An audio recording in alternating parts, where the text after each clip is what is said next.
Valeur 3E et le transfert de compétences. Depuis le 1er juillet 2024, la répartition des compétences entre les EPCI adhérents et le syndicat mixte Valeur 3E a changé.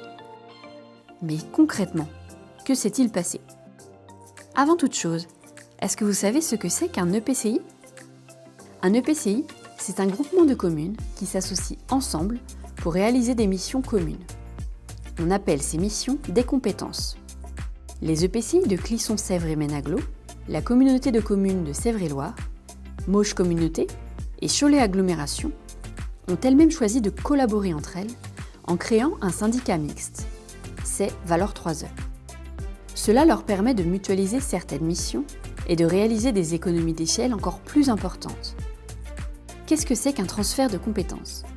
Un transfert de compétences signifie que les EPCI font le choix de déléguer tout ou partie de leurs compétences au syndicat mixte. Concrètement, certaines tâches qu'ils avaient l'habitude de gérer ne sont désormais plus de leur responsabilité et reviennent au syndicat. Chacun est responsable de la bonne mise en place et du bon fonctionnement de ses propres compétences. Pour la gestion des déchets, les 4 EPCI et Valeur 3E se partagent 5 compétences. Le financement du service public de gestion des déchets, le règlement du service déchets, la prévention aux gestes de tri, le ramassage et le traitement des déchets. Ces 5 compétences s'appliquent dans 5 flux de collecte de déchets. Les poubelles noires, les poubelles jaunes, les points d'apport volontaires du verre, les déchets des usagers en déchetterie et les biodéchets.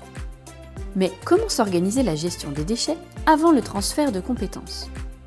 Jusqu'alors, les EPCI avaient pour rôle de gérer le ramassage des déchets, son financement, les actions de prévention, le compostage et les plannings, pour les poubelles noires, les bacs jaunes, les déchetteries, les points d'apport volontaires du verre et les biodéchets. Valeur 3E, quant à lui, gérait le transport et le traitement des déchets une fois collectés dans les poubelles noires et jaunes. Et oui, le transport et le traitement des déchets, collectés en benne en déchetterie, en point d'apport volontaire et les biodéchets, restaient dans les compétences des EPCI.